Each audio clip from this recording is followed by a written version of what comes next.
Hi నమస్తే, అందరూ ఎలా ఉన్నారు?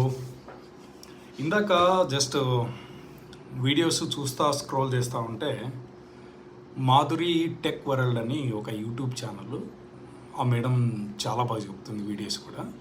ఇందాక కూడా ఒక వీడియో చూశాను. అసలు అవి ఏం చెప్తుందంటే, కొత్తగా వచ్చే యూట్యూబర్ ఎవరైతే క్రియేటర్స్ అయితే ఎవరైతే ఉన్నారో, మీ ఓన్ వాయిస్తో మీ ఓన్ కంటెంట్ ఈవెన్ రీచ్ అవ్వకపోయినా, ఈవెన్ సబ్స్క్రైబర్స్ లేకపోయినా మీ కంటెంట్ అనేది మీరు జెన్యున్గా కరెక్ట్గా ఇస్తూనే ఉండండి.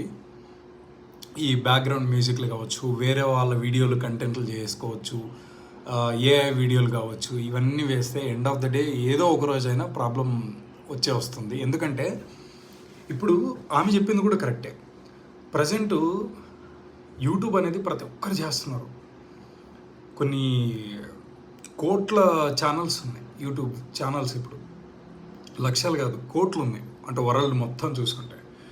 సో ఒక్కొక్కరు ఒక్కొక్క కంటెంట్, తర్వాత ఇంకొకరు ఏంటంటే కొంతమంది కొన్ని బ్యాచ్లు ఉంటాయి ఏంటంటే రియాక్షన్ వీడియోస్ చేయడం కావచ్చు, అంటే మనం కూడా చేసాం అనుకోండి ఒకటి రెండు, అంటే రీచ్ అవుతారు. బట్ ఇన్కమ్ ఎక్స్పెక్ట్ చేయకూడదు అనుకుంటే మీరు సంథింగ్ ఏదో చేయాలి, మీ సరదా కోసం చేసుకోవాలనుకుంటే అలాంటి వీడియోలు చేసుకోవచ్చు. బట్ ఎప్పుడైతే రెవెన్యూ రావాలి, ఇన్కమ్ రావాలి, దాని మీదే డిపెండెన్సీ ఉన్నాను, మన కంటెంట్ ఇవ్వాలి అనుకునే వాళ్ళు మాత్రం స్ట్రిక్ట్గా ఫాలో అవ్వాలి.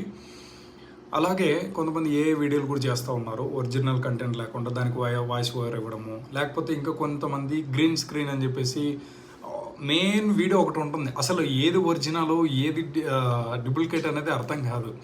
ఏదో ఒక చిన్న కార్నర్లో వాళ్ళ ఫేస్ ఉంటుంది, గ్రీన్ స్క్రీన్. అది మనం చూస్తే వీళ్ళైనా అప్లోడ్ చేసింది అనుకుంటాం, కాకపోతే బాగా గమనిస్తే కార్నర్లో చిన్నగా వీడియో చూస్తూ ఉంటారు.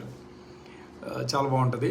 బట్ అలాంటి క్రియేటర్స్ ఏంటంటే ఏదో వాళ్ళ టైంపాస్ కోసమో, లేకపోతే రీచ్ కోసమో, లైక్ల కోసమో, వ్యూస్ కోసమో చేస్తే బాగుంటుంది. కానీ రేపొద్దున మానిటైజేషన్కి అప్లై చేసుకున్నప్పుడు కావచ్చు, ఇలాంటివి ఉన్నప్పుడు మాత్రం ఇలా కొన్ని వాళ్ళైతే తీసేస్తారు. యూట్యూబ్ టర్మ్స్ అండ్ కండిషన్స్ ప్రకారం, వాళ్ళ రూల్స్ ప్రకారం ఓన్ కంటెంట్ అయి ఉండాలి. ఇప్పుడు రీసెంట్గా జూలై 15th నుండి కూడా చాలా చేశారు, అంటే ఏ వీడియోస్ ఉండకూడదు, వేరే సెకండ్ కంటెంట్ ఉండకూడదు, మీ ఓన్ కంటెంట్ అయి ఉండాలి, అలాగైతేనే ఛానల్ అనేది మానిటైజేషన్కి అప్లై అవుతుంది అనేసి చాలా చేశారు. సో ఎవరైనా సరే కొత్తగా క్రియేటర్స్ ఎవరైనా ఉన్నా కూడా, ఈవెన్ నాది కూడా, నేనేం పెద్ద క్రియేటర్ని కాదు, నాకు వేరే ఛానల్స్ ఉండేటివి రియల్ ఎస్టేట్కి సంబంధించినవి, బట్ ఇది రీసెంట్గా స్టార్ట్ చేసాం. సో ఇలాంటి అప్డేట్స్ మీకు రోజు నేను ఏదో ఒక వీడియో చేస్తూనే ఉంటాను. సో మీరు దయచేసి నా ఛానల్ని అయితే సబ్స్క్రైబ్ చేసుకోండి. Thank you so much. మీకు నచ్చితే కమెంట్ చేయండి, మీ ఒపీనియన్ ఏంటో కూడా కమెంట్ చేయండి. Thank you so much.